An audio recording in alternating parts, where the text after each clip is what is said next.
Wakeman's people don't have what other people in the village have, because, as you say, it is a very affluent village.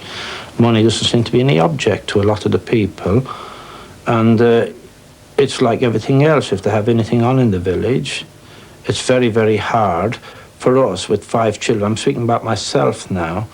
When there's anything on a pantomime, anything like that on, it's not always easy to raise, say, for instance, it's £2.50 to go in, or £3, whatever the case may be. But when you have to raise £10 coming up to Christmas, when you're buying presents for children, from our point of view, it's not easy. So therefore, you can understand how the Wakeman's people feel about it. Possibly they're in the same boat as ourselves.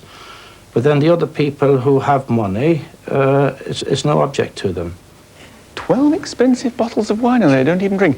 Anything else? We've also bought a computer and lots of other expensive presents. Ah, what a lovely Christmas. Wine and they won't even drink it. How silly to buy wine then. But a lovely big computer.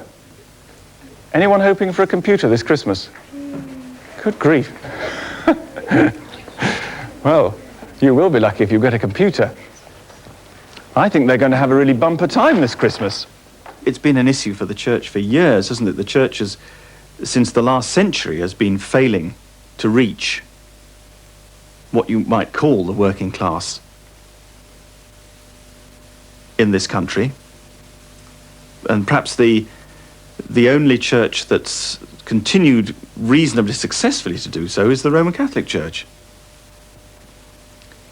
I don't know. I think it's partly the ethos of the Church of England, as an established church, a church of the establishment, the status quo, the well-to-do, and that is a very sort of powerful image, isn't it? It's a powerful feeling in people's minds that lingers. And of course, there's still, to a certain extent, some truth. I mean, the church commissioners are a very they have millions of pounds of investments, and to a person looking from outside, it looks as though the church is a very wealthy, comfortable institution. Isn't there something of a real temptation for you to slip into the middle-class, comfortable existence of most of the citizens in Upper Basildon? I think there's a great temptation to do that, and I try to resist it. I think two things. One thing that gives me renewed hope is when you talk to individuals or meet individuals who actually have grasped some vision of the kingdom and what the church could be and could be about. That keeps me going.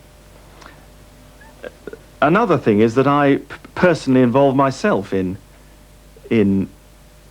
for instance, I'm one of my other jobs in the diocese is to try and encourage some of the churches to be more aware of the third world and some of its joys and its problems.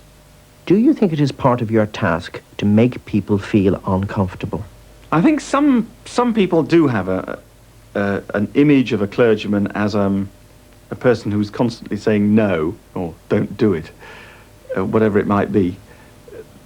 They have this kind of an image of a you know, if they're chatting away to a friend and use a swear word and the vicar's there, they have to say, "Oh, I'm sorry, Vicar," you know, kind of. There's that kind of image of which is a very negative image. But having said that, I think a lot of people, you know, it's very much up to me, isn't it, being the sort of person I am, to let them feel that they can get close to me. It's no wonder I've not felt myself lately pulled. You'll go blind if you keep doing that. Right. We need another. I think we need another frisbee in that bit there. Pull. Ah, there you are, my dear. Now I hear that at any moment we shall be having a very welcome visitor. Pull. Yes. And who might that be? Dr. Blackfinger from the planet Earth. No, not more your awful low friends. Pull. I've got my eyes on a very sporty little number. I know very well what you've got your eyes on, you dirty little man. About money or something? You've got a joke about money, haven't you? I can't afford something. I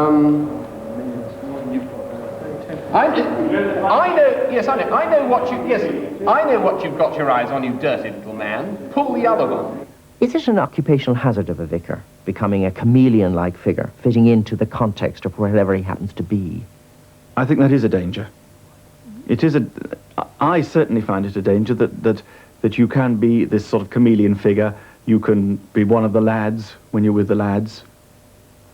You know, have a beer and a few stories and jokes, just in order to to break down the barriers and make people feel that I'm a human being, because people do still have these funny fantasy pictures of clergymen, and the danger there is that you do lose your cutting edge. You know, people say, oh, he's a good bloke, you know, have a good joke with the vicar, but you stop then making people think, and sometimes bringing people up short and saying, hey, you know, is that really a very sensitive thing to say, or what are you really doing?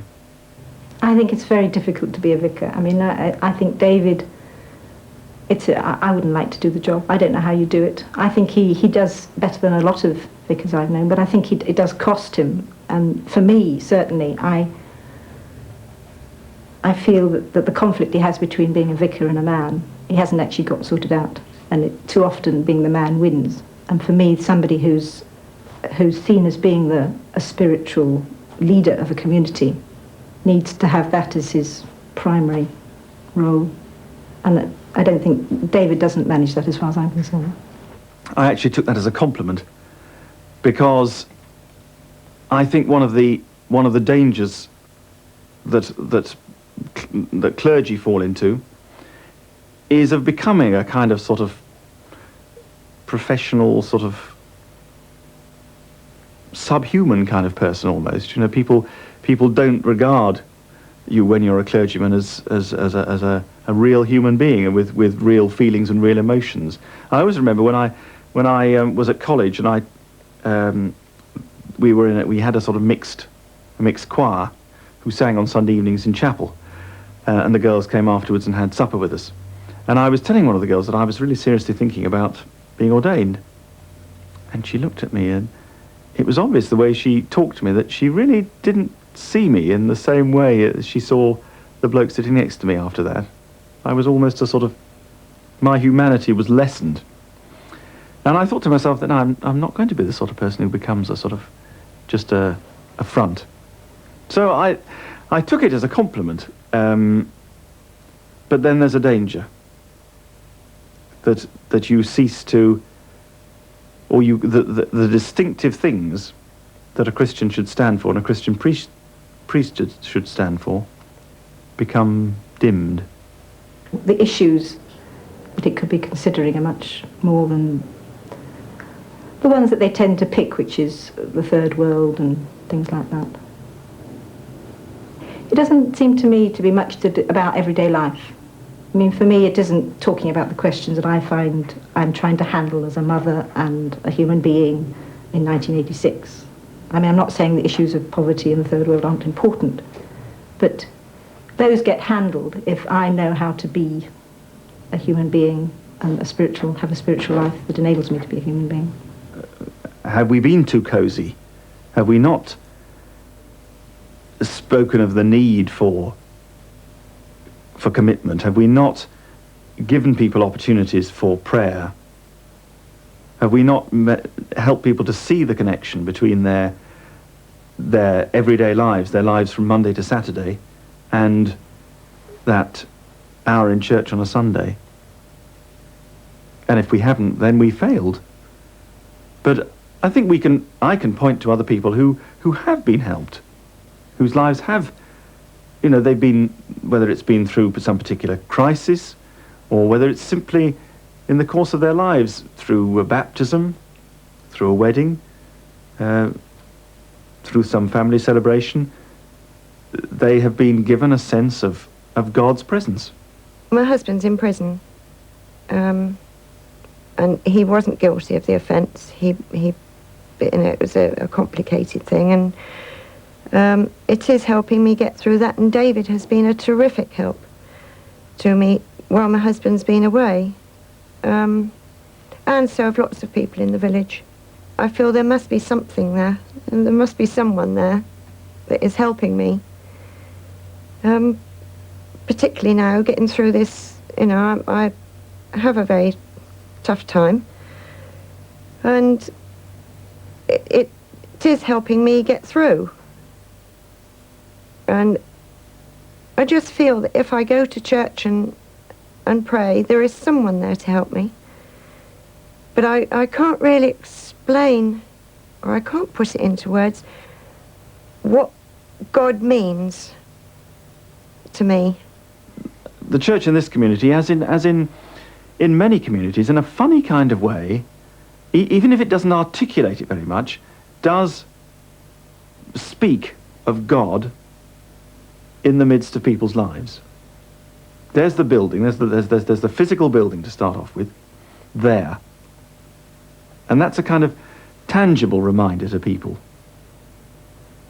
that in the middle of their village, their community, there's something that stands for different values than simply those of getting and spending.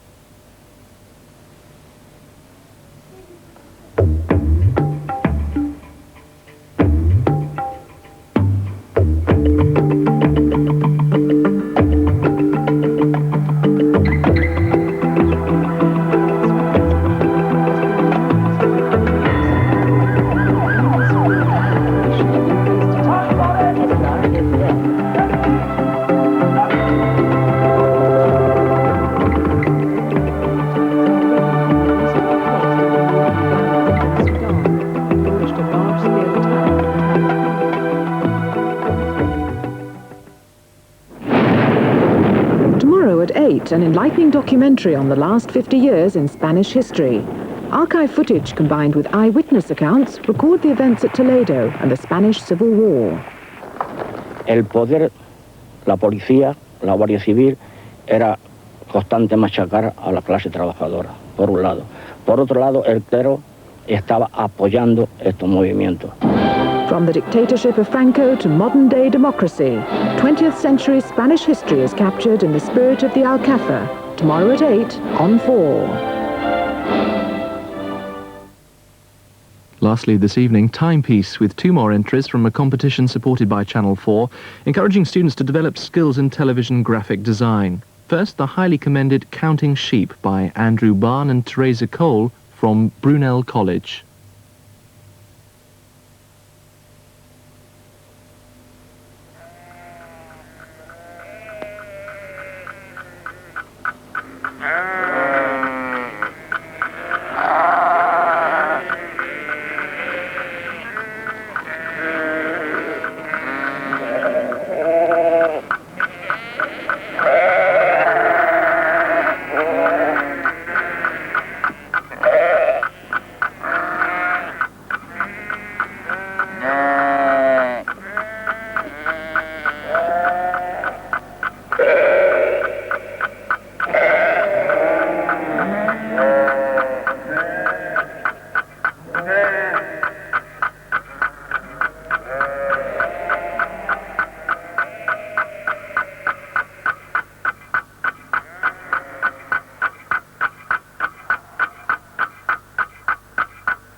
Well, we're now into the winning pieces with Kingston Polytechnic's David Stone, who received 3rd prize for Einstein Schmeistein.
You can see the first and second prize winners tomorrow night at 10 past midnight.